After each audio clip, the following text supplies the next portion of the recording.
الصلاة خير من النوم۔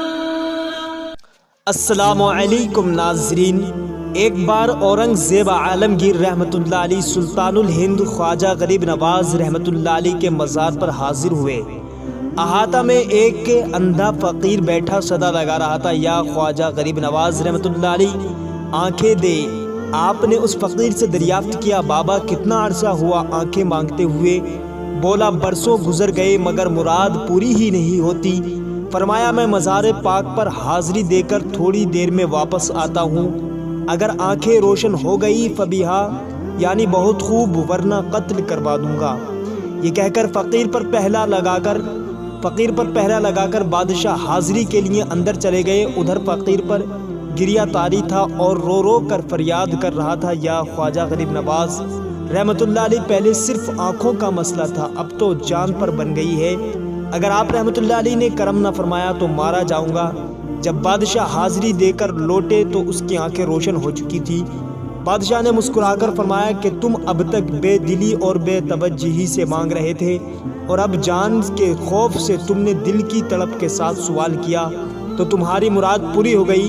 ناظرین، شاید کسی کے ذہن میں یہ سوال ابھرے کہ مانگنا تو اللہ عز و جل سے چاہیے اور وہی دیتا ہے، یہ کیسے ہو سکتا ہے کہ خواجہ صاحب رحمۃ اللہ علیہ سے کوئی آنکھیں مانگے اور وہ عطا بھی فرما دے؟ جواباً عرض ہے کہ حقیقتاً اللہ عز و جل ہی دینے والا ہے، مخلوق میں سے جو کچھ دیتا ہے وہ اللہ عز و جل ہی سے لے کر دیتا ہے۔ اللہ عز و جل کی عطا کے بغیر کوئی ایک ذرہ بھی نہیں دے سکتا، اللہ عز و جل کی عطا سے سب کچھ ہو سکتا ہے۔ اگر کسی نے خواجہ صاحب رحمۃ اللہ علیہ سے آنکھیں مانگ لی اور انہوں نے عطائے خدا بندی سے عنایت فرما دی، تو آخر یہ ایسی کون سی بات ہے جو سمجھ میں نہیں آتی؟ یہ مسئلہ تو فی زمانہ فن طب نے بھی حل کر ڈالا ہے۔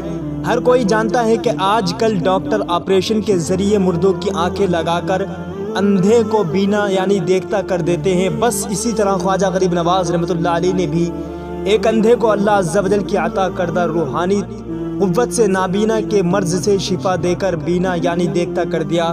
بہرحال اگر کوئی یہ عقیدہ رکھے کہ اللہ عز و جل نے کسی نبی یا ولی کو مرض سے شفا دینے والا یا کچھ عطا کرنے کا اختیار دیا ہی نہیں ہے، تو ایسا شخص حکم قرآن کو جھٹلا رہا ہے۔ ناظرین، پارہ 3 سورہ آل عمران آیت نمبر 49 میں حضرت سیدنا عیسیٰ روح اللہ علی نبینا وعلیہ الصلوۃ والسلام کا قول نقل کیا گیا ہے، وَأُبَرِّئُ الْأَكْمَحَ وَالْأَبْرَصَ وَأُحْيِي الْمَوْتَىٰ بِإِذْنِ اللَّهِ، اور میں شفا دیتا ہوں مادرزاد اندھے اور سفید داغ والے یعنی کوڑھی کو، اور میں مردے جلاتا ہوں اللہ عز و جل کے حکم سے۔ دیکھا آپ نے، حضرت سیدنا عیسیٰ روح اللہ علی نبینا وعلیہ الصلوۃ والسلام صاف اعلان فرما رہے ہیں کہ میں اللہ عز و جل کی بخشی ہوئی قدرت سے مادرزاد اندھوں کو بینائی اور کوڑیوں کو شفا دیتا ہوں، حتیٰ کہ مردوں کو بھی زندہ کر دیتا ہوں۔